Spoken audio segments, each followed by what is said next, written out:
Hello बच्चों, Magadh institute of agriculture classes में आप सभी का स्वागत है। मैं हूं नवीन और आप सभी के बीच लेकर आ गए हैं एग्रीकल्चर का क्लास। ये जो आप लोगों का क्लास है ये क्लास नंबर 26 है।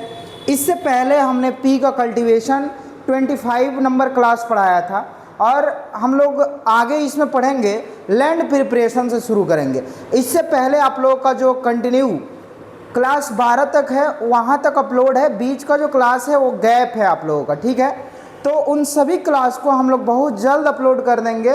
तो यहाँ से आप लोगों का जो है ये आप लोगों का कंटिन्यू वाला है वीडियो, ठीक है। तो हम लोग पढ़ रहे हैं मटर की खेती। क्या पढ़ रहे हैं? मटर की खेती। तो आइए देखा जाए मटर की खेती में हम लोग का जहाँ तक पढ़े थे उसके आगे शुरू करते हैं, ठीक है। चलिए हम बात करेंगे लैंड प्रिपरेशन की। किसकी? लैंड प्रिपरेशन की। और इसको हम लोग बोलते हैं भूमि की तैयारी। क्या बोलते हैं? भूमि की तैयारी। अगर हम बात करें भूमि की तैयारी का तो देखिए, जैसे आप लोगों को एग्ज़ाम देना होता है और जब आप पूरा प्रिपेयर करते हैं, आप पढ़ाई करते हैं कि हमारा मार्क्स अच्छा है, वैसे ही जब किसान खेती करना शुरू करता है तो सबसे पहले क्या करता है? लैंड प्रिपरेशन करता है, भूमि की तैयारी करता है। भूमि की तैयारी डिपेंड करता है प्रोडक्शन पे, ठीक है ना। मतलब भूमि की तैयारी जितनी अच्छी होगी उतना प्रोडक्शन क्या होगा? अधिक होगा। और इसमें दो तीन बातों का ध्यान रखना होता है। पहला तो जब आप फील्ड प्रिपरेशन करने जाते हैं तो आपका वीड फ्री फील्ड होना चाहिए। वीड फ्री का मतलब आपके भूमि में खरपतवार नहीं होना चाहिए, ठीक है। और जब खरपतवार नहीं होता है मतलब एकदम आपका साफ सुथरा होना चाहिए। दूसरा चीज़ हम लोग को ये देखना होता है कि जब हम मैनूर और फर्टिलाइज़र डालते हैं तो वो सफिशिएंट मात्रा में डालना होता है फील्ड की तैयारी के समय ही। उसके बाद एक और चीज़ कि नमी का हम लोगों को ज़्यादा ध्यान रखना होता है ताकि जो आप सीड लगाते हैं तो वो सीड जर्मिनेशन करने की क्षमता क्या हो जाती है? बढ़ जाती है। तो इन तीन चार चीज़ों को ध्यान रखा जाता है किसमें? भूमि की तैयारी में। अब भूमि की तैयारी मटर की खेती करने के लिए कब से शुरू करेंगे? तो मटर की बुआई हम लोग कब करते हैं? तो रबी क्रॉप है। मटर की बुआई हम लोग कब करते हैं? तो रबी का है, तो अक्टूबर नवंबर में करेंगे। तो उससे पहले जब आप खरीफ की फसल की कटाई जब कर लेंगे और उसके तुरंत बाद आप मटर की खेती के लिए खेत की तैयारी शुरू कर देंगे, ठीक है। तो चलिए हम लोग यहाँ से शुरू करते हैं। और पहले लिखिए आप लोग आफ्टर हार्वेस्टिंग। आफ्टर हार्वेस्टिंग मतलब कटाई के बाद। और कौन सा कटाई? तो after harvesting early kharif crop. Early kharif crop, early kharif crops immediate field preparation is essential. Field preparation is essential मतलब जैसे ही आप अगेती खरीफ की कटाई कर लेते हैं तो आप तुरंत बाद खेत की तैयारी क्या करेंगे? शुरू कर देंगे। और खेत की तैयारी शुरू करने के लिए आपको पहली बार जब जुताई करते हैं तो मिट्टी पलटने वाले हल से जुताई करते हैं। किससे जुताई करते हैं? मिट्टी पलटने वाले हल से। आप लोग देखे होंगे एक 9 फाल वाला हल आता है, ठीक है ना, जो क्या करता है? काफ़ी गहरा जोतता है। एक आता है आपका कल्टीवेटर जो मिट्टी को भुरभुरी करता है और पीछे से लेवल भी करते जाता है, ठीक है। तो पहले जुताई हम करेंगे किससे? मिट्टी पलटने वाले हल से, ठीक है। तो सबसे पहले लिखिए इसमें first ploughing. First ploughing, first ploughing should be done with a mold board plug। mold board plug बोलते हैं इसको। हम हिंदी में बोलते हैं मिट्टी पलटने वाला हल। क्या बोलते हैं? मिट्टी पलटने वाला हल। मिट्टी पलटने वाला हल है ये आपका। तो पहला हम जुताई जो कर रहे हैं वो किससे कर रहे हैं? मिट्टी पलटने वाले हल से। उसके बाद लिखिए second second ploughing with a cultivator, और जो दूसरी जुताई करेंगे वो किससे करेंगे? कल्टीवेटर से। दूसरी जुताई किससे करेंगे? कल्टीवेटर से। और कल्टीवेटर से जुताई करने के बाद हम खेत को क्या करेंगे? पाटा लगाकर, जिसको हेंगा बोला जाता है, खेत को हम क्या कर लेंगे? समतल कर लेंगे। एंड उसके बाद लिखिए, and the field should be labeled with a labeller. Labeller से हम क्या कर देंगे?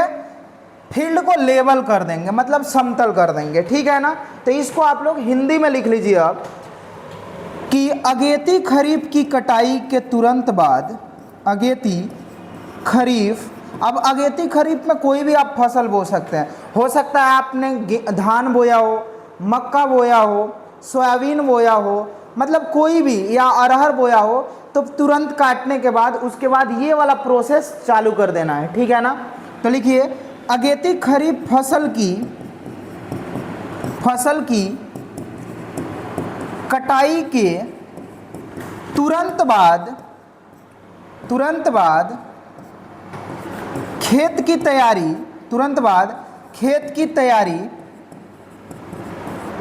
शुरू कर देते हैं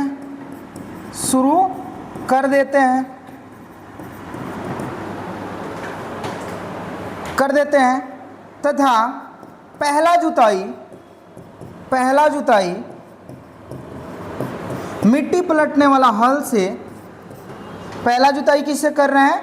मिट्टी पलटने वाला हल, जिसको हम लोग मोल्ड बोर्ड प्लग कहते हैं। जुताई मिट्टी पलटने वाला हल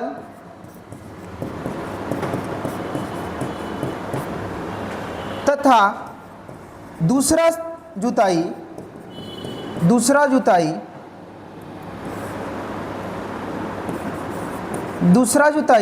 कल्टीवेटर से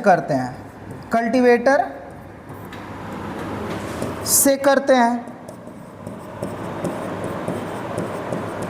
उसके तुरंत बाद मिट्टी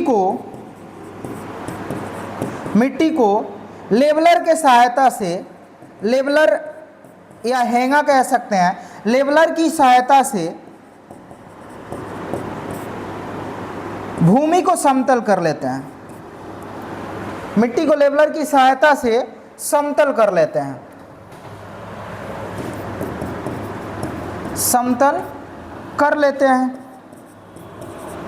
तो ये हो गया आपका फील्ड प्रिपरेशन, ठीक है ना।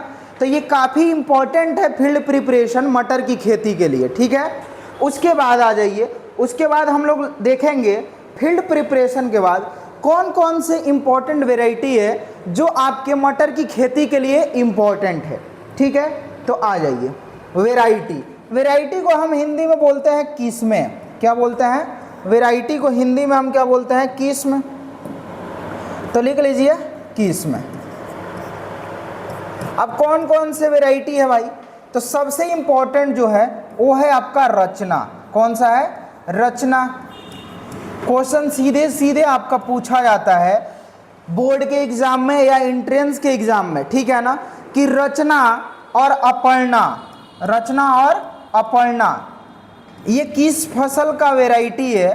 तो ये दोनों ही किसका है? आपका मटर का है। उसके बाद है मालवीय मटर। तो इसमें तो याद करने की ज़रूरत ही नहीं है क्योंकि इसमें नाम में ही क्या लगा है? मालवीय मटर का सभी वेराइटी के नाम में यही लगा रहता है, ठीक है ना। मतलब जो जिस फसल का वेराइटी है उस फसल का नाम क्या रहता? लगा रहता। तो हम लोग को क्या होता? मतलब याद नहीं करना पड़ता क्योंकि उसमें नाम देख के ही हम लोग क्या कर लेते? उसको सही कर लेते, ठीक है ना। तो ये चलिए, लेकिन ऐसा नहीं है। अगर सब कुछ आपको आसानी से मिल जाएगा तो फिर क्या आप पढ़वे नहीं करिएगा, ठीक है। चलिए, मालवीय मटर।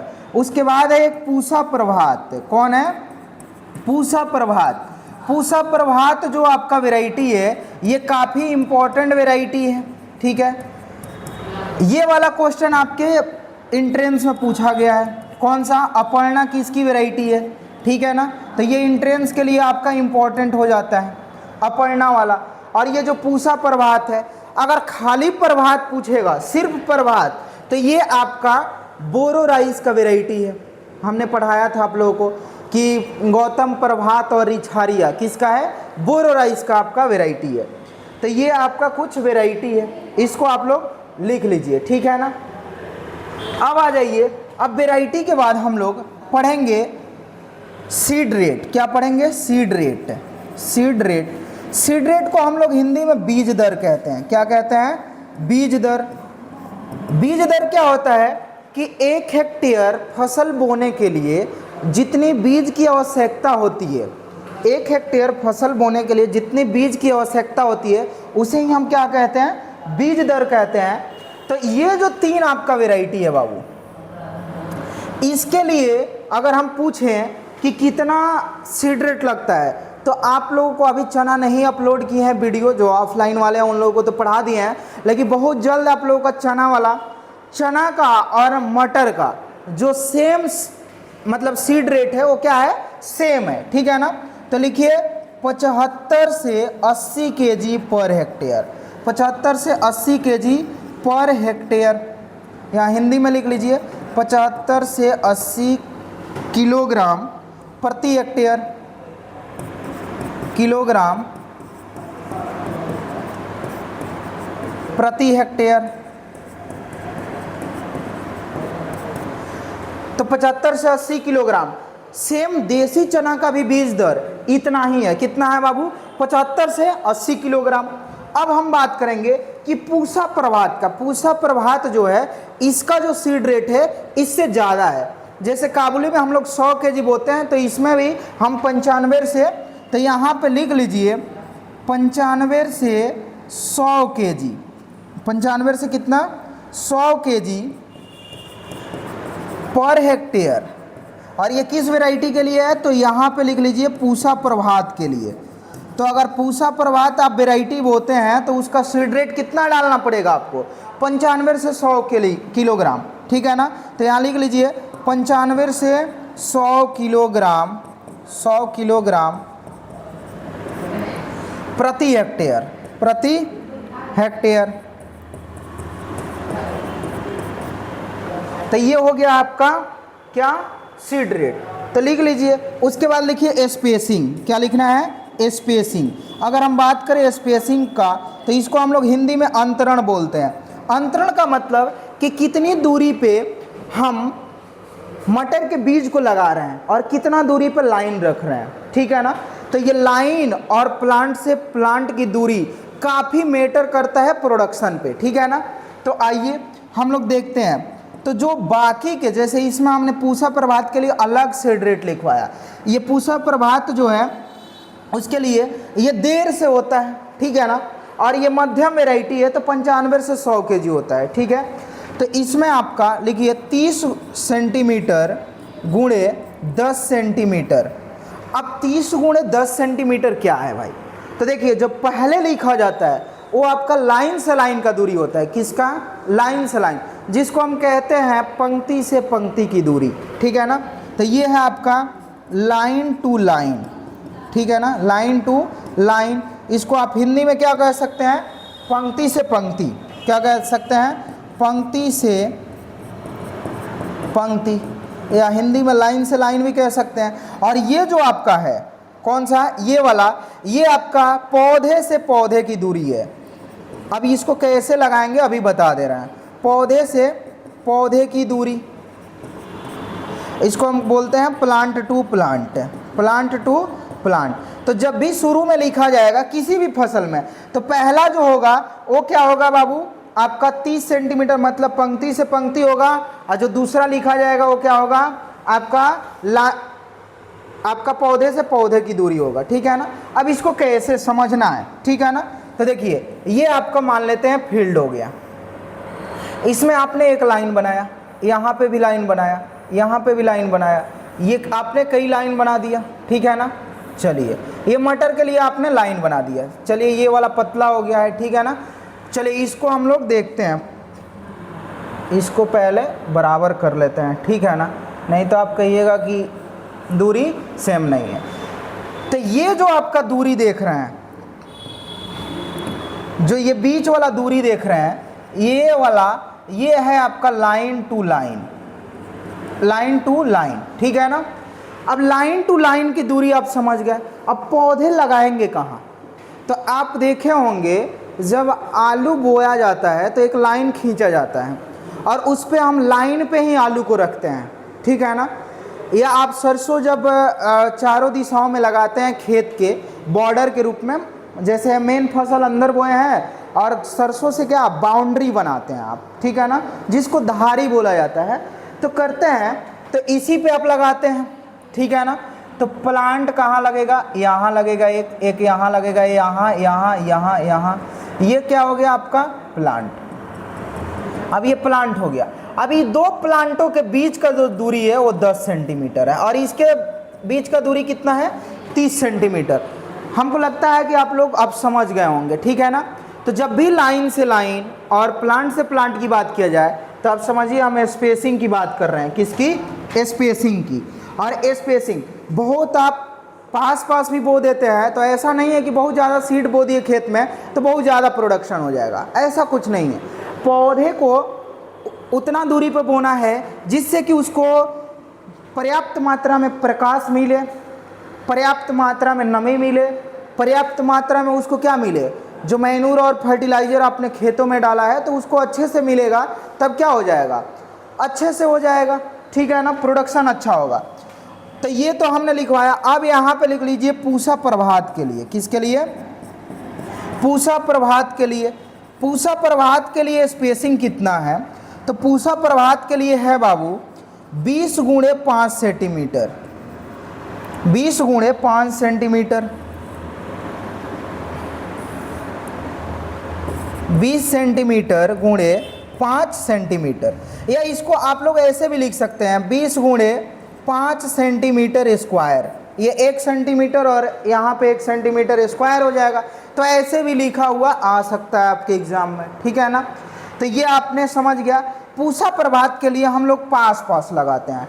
क्यों पास पास? क्योंकि सीड रेट भी हम ज़्यादा डाल रहे हैं, तो सीड रेट जब ज़्यादा डालेंगे तो उसको क्या करेंगे? पास पास लगाएंगे, तभी तो जाके उतने ही हेक्टेयर मतलब उतने ही खेत में एक हम लोग लगा रहे थे 75 से 80, तो दूरी कम करेंगे तभी तो इतना सीड लगा पाएंगे।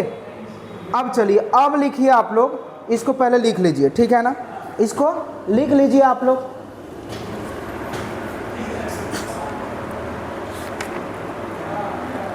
ये है आपका पंक्ति से पंक्ति, ठीक है ना। उसके बाद लिखने के बाद हेडिंग डालिए आप लोग सोइंग टाइम। क्या डालना है? सोइंग टाइम, बुआई का समय, ठीक है ना। ये वाला नहीं दिख रहा होगा, यहाँ कर देते हैं, ठीक है ना। चलिए लिख लीजिए सोइंग टाइम अब, ठीक है।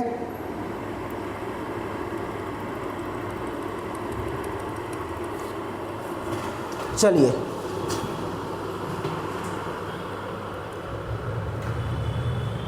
क्या डालना है? सोइंग टाइम, बुआई का समय, सोइंग टाइम। इसको हम बोलते हैं बुआई का समय, बुआई का समय। बुआई का समय काफ़ी मैटर करता है।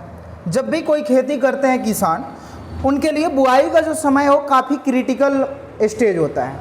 अब समझिए कैसे होता है। देखिए हर चीज़ इम्पॉर्टेंट है, खेती करने में हर चीज़ इम्पॉर्टेंट है। भूमि की तैयारी, सीड अच्छा मिलना, फिर से आपका क्या करना, बुआई का समय निर्धारित करना कि कब हमको बोना है। अगर इधर उधर लेट भी हो गया तो फिर दिक्कत हो जाता है। तो ये जितना बोने की दूरी, खाद और उर्वरक कितना मात्रा में देंगे, ये प्रोडक्शन पे सभी चीज़ इम्पॉर्टेंट है।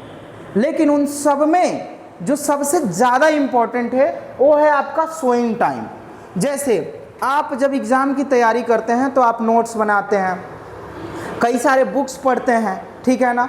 उसके बाद क्या करते हैं कि अगर मान लेते हैं आपके पास कितना भी अच्छा नोट्स हो, मतलब हम कहना ये चाह रहे हैं कि आपके पास बहुत अच्छा क्वालिटी का सीड हो, ठीक है, तो प्रोडक्शन के लिए काफ़ी इम्पोर्टेंट है। दूसरा चीज़ है कि आपने पूरा एकदम मैन्योर और फर्टिलाइज़र एकदम अच्छे से डाला है, और मतलब आपका जो नोट्स है उसमें एकदम कंटेंट अच्छा है।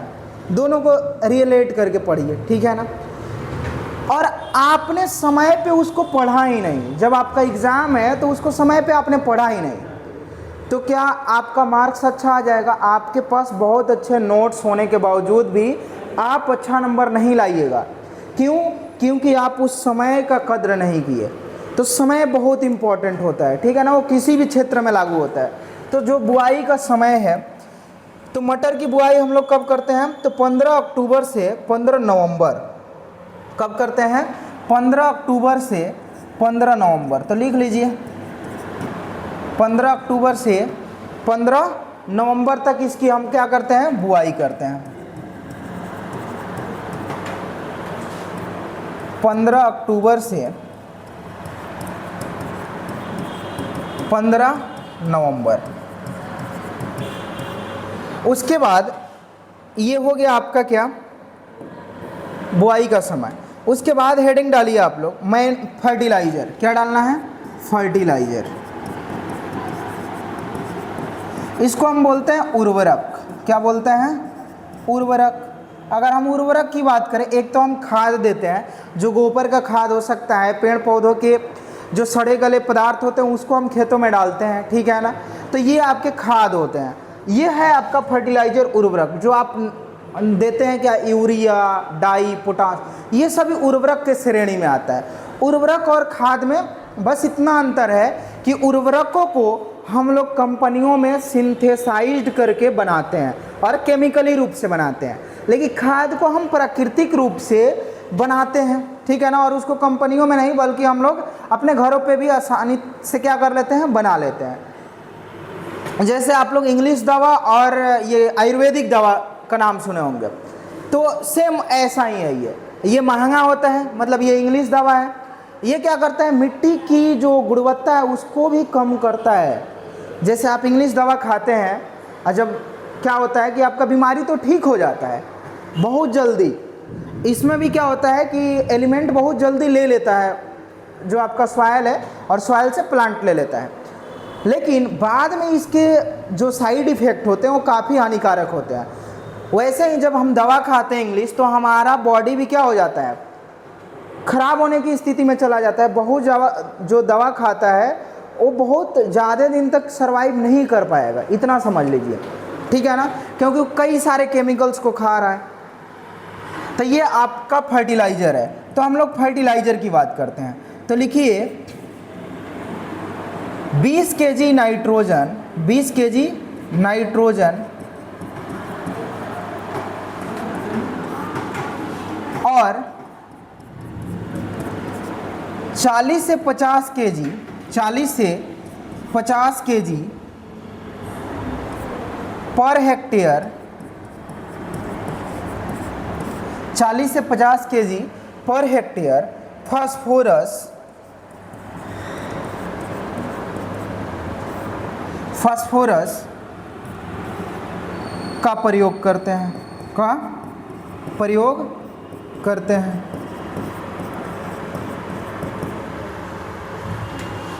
लिख लीजिए 20 kg नाइट्रोजन, इसको इंग्लिश में लिखवा देते हैं, एंड 40 से 50 kg per hectare, per hectare, per hectare phosphorus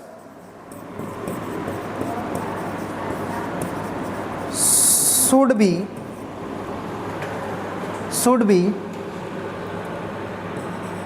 used, should be used, should use be done, लिख लीजिए should use be done, use be done, ठीक है ना। should use be done मतलब 20 kg नाइट्रोजन और 40 से 50 kg हम क्या करते हैं? फास्फोरस का प्रयोग करते हैं। अब इसको प्रयोग तो करते हैं, तो कब करेंगे भाई?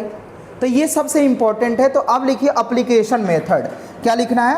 Application method. ये एप्लीकेशन फोन वाला नहीं, मतलब देने की विधि, एप्लीकेशन मेथड, ठीक है।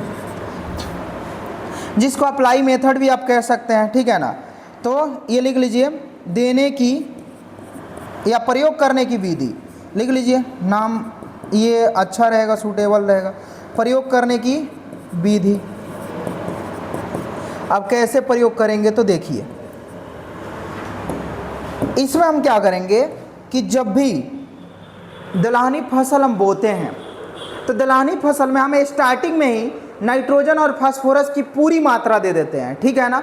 लेकिन जैसे अगर हम सीरियल की बात करें, सीरियल का मतलब हो गया आपका अनाज वाली फसल, और ये दाल वाला फसल है, ठीक है ना। तो सीरियल में हम नाइट्रोजन का आधा मात्रा देते हैं और बारी बारी से करके, क्योंकि उसमें नाइट्रोजन बहुत अधिक देते हैं, तो इसलिए उसको हम बार बार अलग अलग मात्रा में डिवाइड करके देते हैं। जब छोटा बच्चा कोई होता है तो आप देखते होंगे कि उसको एक ही बार खाना नहीं दिया जाता है, नहीं तो वो क्या कर देगा, उल्टी कर देता है, वोमिटिंग कर देता है। क्यों? क्योंकि वो उतना एब्जर्व नहीं कर पाता। वैसे ही एक बार में जब 100 kg अगर किसी खेत में आप नाइट्रोजन दे रहे हैं तो उतना यूज नहीं कर पाएगा, इसीलिए उसको हम लोग 2-3 बार में क्या करते हैं, 2-3 खुराक करके उसको देते हैं, ताकि वो धीरे धीरे क्या करे, नाइट्रोजन का एब्जॉर्ब कर ले, नाइट्रोजन को एब्जॉर्ब कर ले। तो लिखिए इसमें full dose of, full dose मतलब पूरी मात्रा, full dose of n and p, n and p का मतलब यहाँ पे पूरा नाम लिख देते हैं, full dose of nitrogen and phosphorus, full dose of nitrogen and phosphorus should be applied at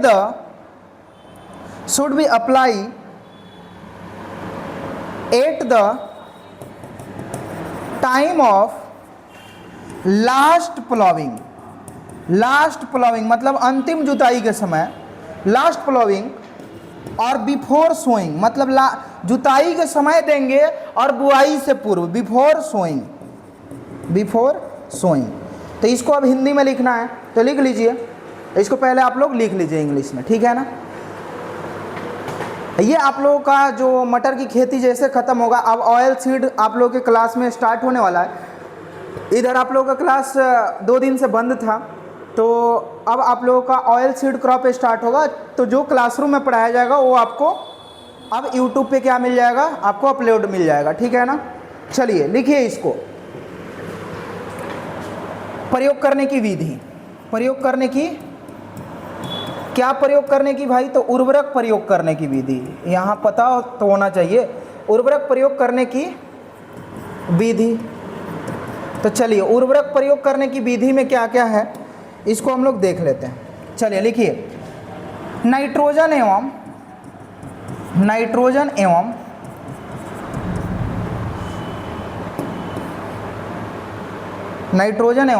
phosphorus की पूरी मात्रा का मतलब क्या हो गया, मतलब टोटल मात्रा, ठीक है ना। पूरी मात्रा अंतिम जुताई के समय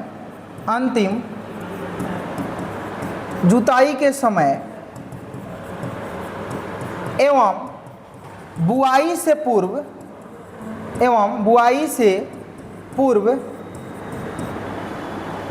अंतिम जुताई के समय एवं बुआई से पूर्व नाइट्रोजन और फास्फोरस की पूरी मात्रा अंतिम जुताई के समय एवं बुआई से पूर्व प्रयोग करते हैं। तो ये हो गया आपका क्रिया विधि, ठीक है ना, मतलब प्रयोग करने की विधि। अब हम लोग लिखेंगे आपका उर्वरक के बाद हम लोग किस पे आएंगे, अब लिखेंगे वीड मैनेजमेंट। क्या लिखेंगे, वीड मैनेजमेंट। अगर हम वीड मैनेजमेंट की बात करें तो इसको हम बोलते हैं खरपतवार प्रबंधन। क्या बोलते हैं, खरपतवार प्रबंधन। अगर हम खरपतवार प्रबंधन की बात करें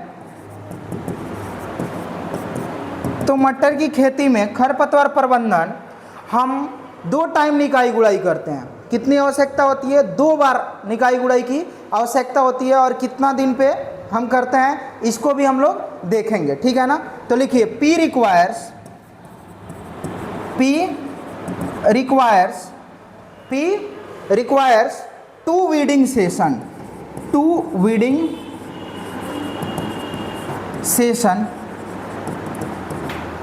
First weeding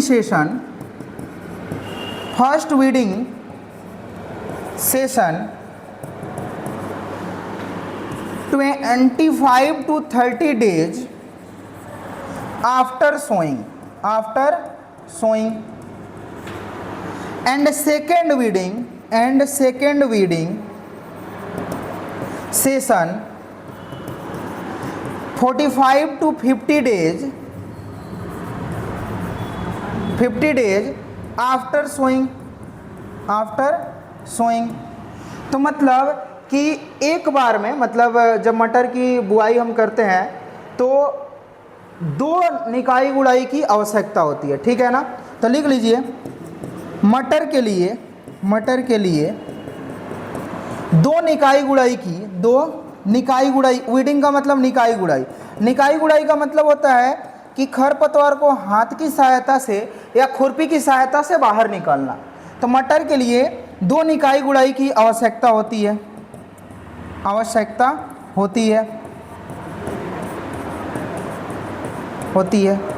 पहली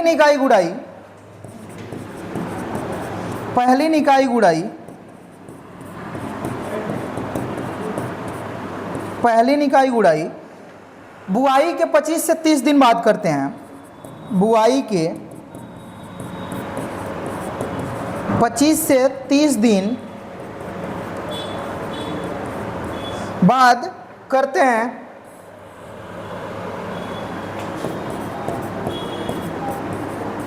तथा दूसरी निकाई गुड़ाई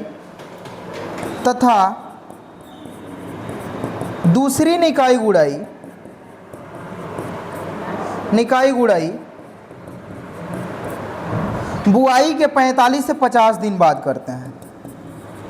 बुआई के 45 से 50 दिन बाद करते हैं।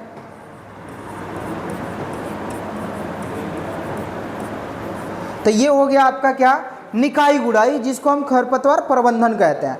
अब देखिए क्या होता है कि पहले ही हम क्या करते हैं कि हाथ के सहायता से या खुरपी की सहायता से हम निकाई गुड़ाई करते हैं। पहले इसको आप लोग लिख लीजिए, ठीक है ना।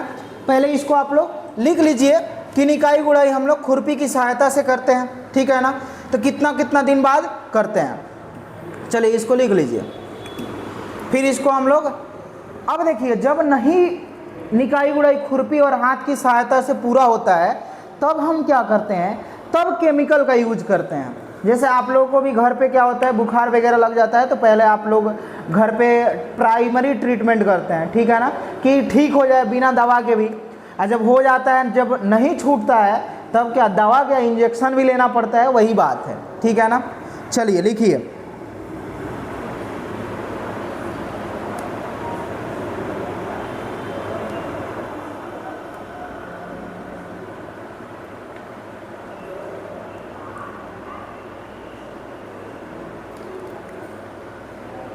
चलिए लिख लिए हैं। तो चलिए आगे हम लोग बढ़ते हैं, ठीक है ना।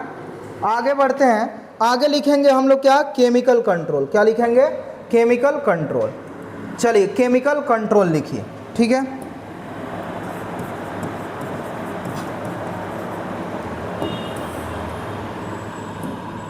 केमिकल कंट्रोल, अगर हम केमिकल कंट्रोल की बात करें, इसको हम बोलते हैं रासायनिक नियंत्रण।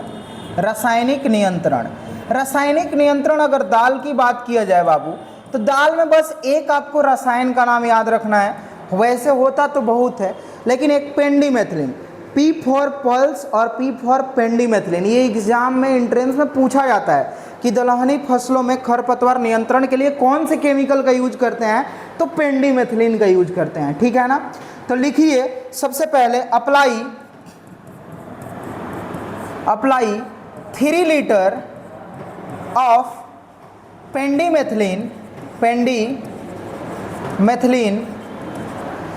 देखिए apply 3 litre of pendimethalin 30 EC per hectare, 30 EC per hectare after sowing मतलब बुआई के पहले, सॉरी बुआई के बाद, after sowing and before germination, after sowing and before germination, और जर्मिनेशन के पहले मतलब बुआई के बाद और जर्मिनेशन के पहले हम क्या करते हैं 30 EC मतलब पेंडिमेथिलिन का कितना मात्रा, 3 लीटर मात्रा हम प्रयोग करते हैं, ठीक है ना, मतलब इसको स्प्रे करते हैं, ठीक है ना।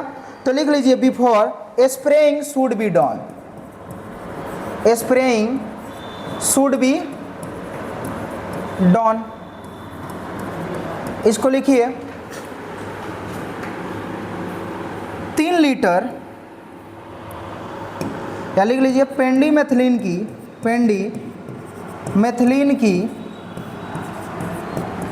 3 लीटर मात्रा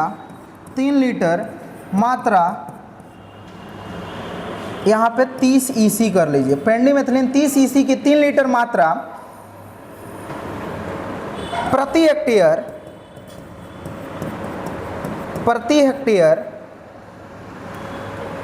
बुआई के बाद तथा अंकुरण से पहले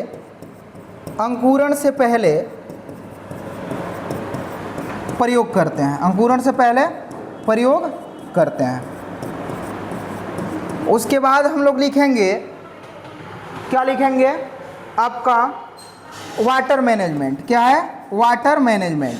तो आप लोग को अच्छे से समझ में आ रहा होगा, ठीक है ना। चलिए वाटर मैनेजमेंट, इसको हम बोलते हैं जल प्रबंधन, क्या बोलते हैं जल प्रबंधन। अब जल प्रबंधन कैसे करेंगे तो देख लीजिए, अगर जल प्रबंधन की बात करें, ठीक है ना, तो जल प्रबंधन में आपका जो सबसे इम्पोर्टेंट है क्या है कि फ्लावरिंग से पहले और पॉड फॉर्मेशन के टाइम पर्याप्त मात्रा में क्या होना चाहिए, आपका मॉइस्चर होना चाहिए खेत में, ठीक है ना। आपके फ्लावरिंग से पहले और कब, आपके पॉड फॉर्मेशन के टाइम जो दाना बनता है उस टाइम काफ़ी इम्पोर्टेंट होता है खेत में नमी का होना, ठीक है ना। तो सबसे पहले लिखिए sufficient amount of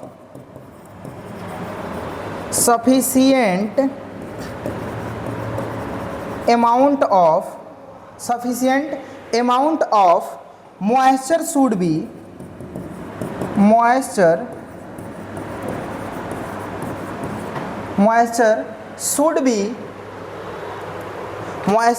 should be provided in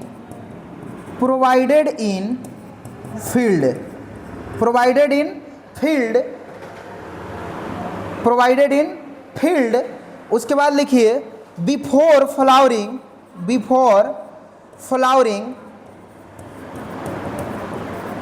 and at the time of pod formation, ठीक है ना। मतलब फूल आने से पूर्व और फल बनते समय खेत में पर्याप्त मात्रा में नमी होना जरूरी है, ठीक है ना। तो इसको लिख लीजिए फूल आने से पूर्व एवं फली बनते समय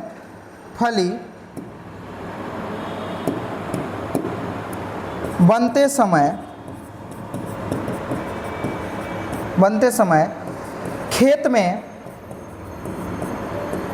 पर्याप्त मात्रा में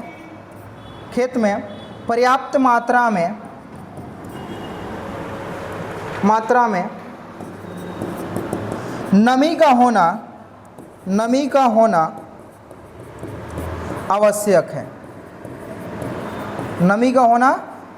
है। अगर इस कंडीशन में सूखा पड़ जाता है तो क्या होगा, आपका जो प्रोडक्शन है वो काफ़ी कम हो जाएगा, ठीक है ना। अगर इस कंडीशन में सूखा पड़ेगा तब क्या करेंगे आप, तब 2 इरिगेशन आपको करना जरूरी है। कितना, तब 2 इरिगेशन करना आपको जरूरी हो जाता है। तो इसको भी आप लोग लिख लीजिए in case of moisture deficiency, moisture deficiency, moisture का मतलब नमी होता है, ठीक है ना। मॉइस्चर डिफिशियंसी 2 से 3 मतलब 2 से 3 लाइट इरिगेशन, लाइट का मतलब हल्की सिंचाई होता है। और इसमें हम लोग क्योंकि शुरू में ही पढ़े थे कि जो दलहनी फसल होता है वाटर लॉगिंग के प्रति सेंसिटिव होता है, अगर जल जमाव होता है तो वो क्या होगा, प्लांट सड़ जाएगा। तो इसीलिए कह रहा है लाइट इरिगेशन, मतलब हल्की सिंचाई करते हैं। क्या करते हैं, हल्की सिंचाई करते हैं हम लोग। तो ये कह रहा है लाइट इरिगेशन करते हैं, तो ये आप लोग ध्यान रखना है, ठीक है ना। Light irrigation should be done, should be done. तो इसको लिख लीजिए, मॉइस्चर कमी होने की स्थिति में या नमी की कमी होने की स्थिति में 2 से 3 हल्की सिंचाई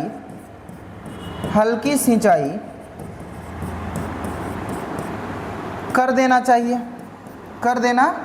चाहिए। तो ये आप लोग लिख लीजिए। अब ये हम लोग पढ़ लिए क्या, आपका पूरा इरिगेशन मैनेजमेंट, जिसको वाटर मैनेजमेंट कहते हैं, ठीक है ना।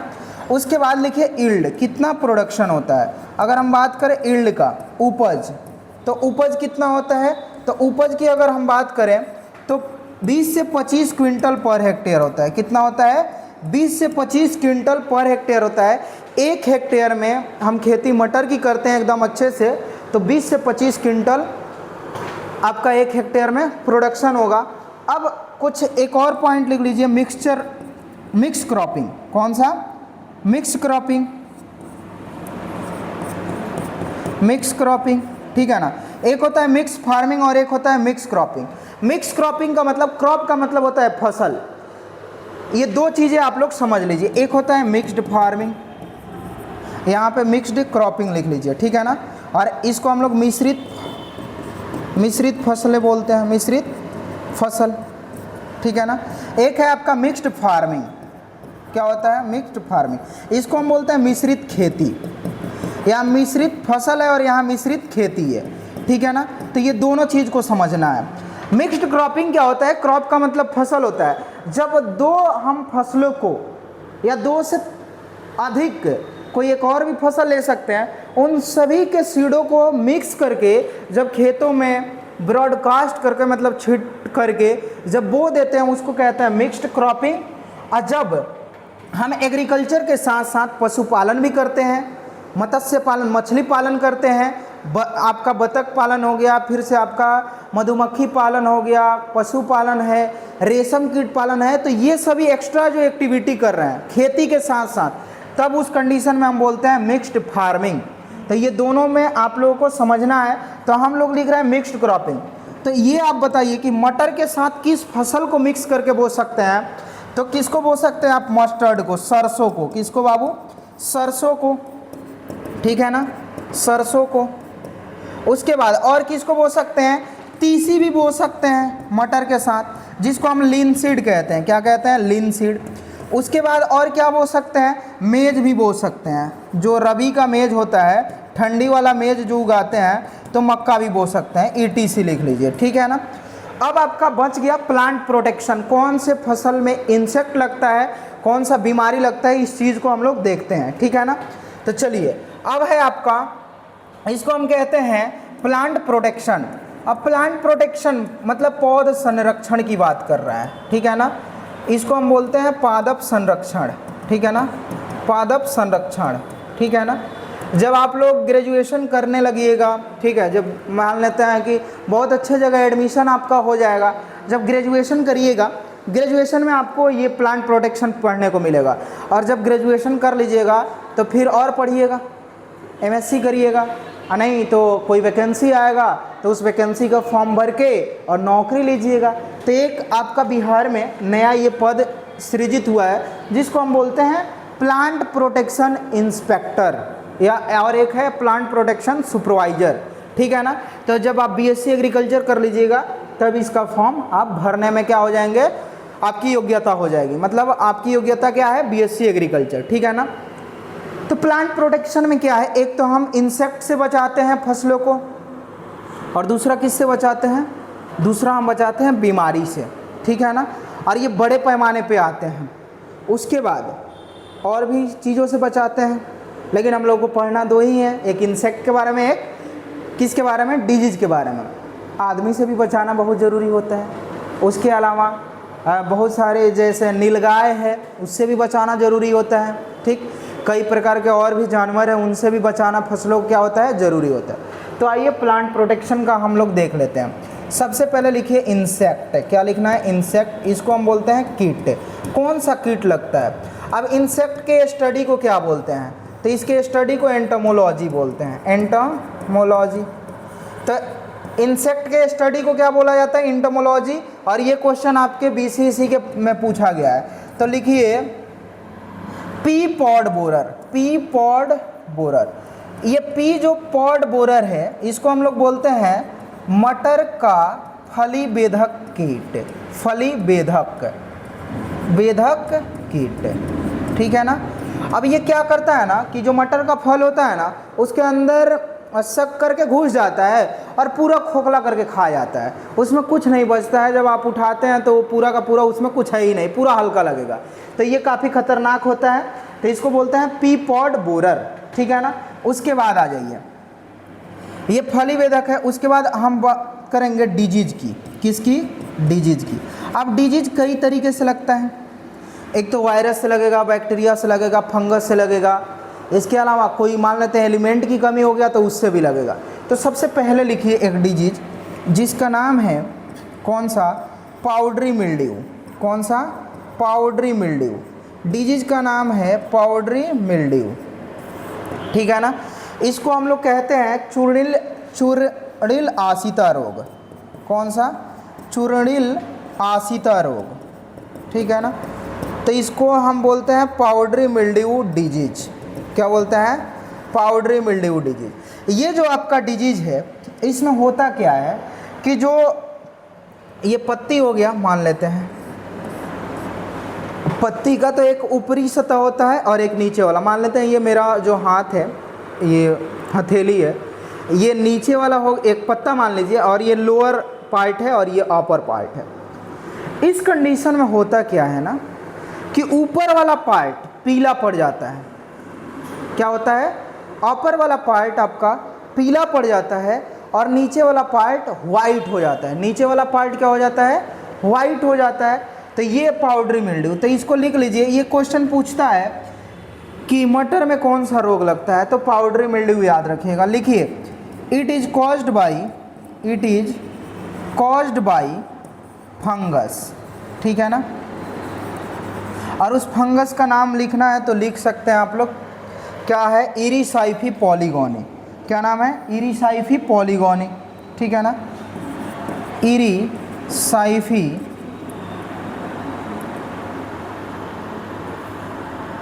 क्या है इसका नाम, इरिसाइफी पॉलीगोनी, पॉलीगोनी। ये फंगस का नाम है, ठीक है ना। तो लिखिए यह फंगस, इसको फंगस को हम हिंदी में कवक बोलते हैं। यह कवक से होने वाला रोग है, होने वाला रोग है। और कवक का नाम है आपका, यहाँ पे हिंदी में लिख देते हैं, और इस कवक का नाम है इरिसाइफी, इरिसाइफी पॉलीगोनी, पॉलीगोनी। तो ये हो गया। उसके बाद आपके एंट्रेंस में एक और डिजीज पूछा जाता है, तो उसको लिख लीजिए आप लोग मार्स डिजीज। कौन सा डिजीज, मार्स डिजीज, ठीक है ना। तो इसको लिखिए आप लोग मार्स डिजीज, मार्स बीमारी या मार्स रोग लिख लीजिए। कौन सा, मार्स रोग। अगर हम मार्स रोग की बात करें तो ये क्वेश्चन पूछता है, पहला क्वेश्चन बनता है कि मार्स डिजीज किस फसल में लगता है, तो किस में लगता है आपका, पी में लगता है। किस में लगता है, पी में लगता है। और पूछता है कि ये किसकी कमी से लगता है, ठीक है ना। तो लिखिए due to deficiency deficiency of MN, manganese बोलते हैं। क्या बोलते हैं? मैग्नीज। एक होता है मैग्नीशियम और एक होता है मैग्नीज। तो ये मैग्नीज की कमी से होता है, ना कि मैग्नीशियम की कमी से, ठीक है ना। तो लिख लीजिए, यह मैग्नीज की कमी से, मैग्नीज की कमी से होता है। किसकी कमी से होता है? मैग्नीज की कमी से। तो ये आप लोग याद रखिएगा, मार्स डिजीज किस में लगता है, ठीक है ना। इसी के साथ ये जो आप लोगों का मटर का खेती है ये आप लोगों का ख़त्म हो गया। और इससे पहले जो आप लोगों का क्लास 25 से पहले और 12 के बाद जो बीच में आपका गैप है, उस क्लास को हम लोग जल्द ही अपलोड कर देंगे। तो इसी के साथ आप लोगों से हम मिलते हैं नेक्स्ट क्लास में। जय हिंद, जय भारत।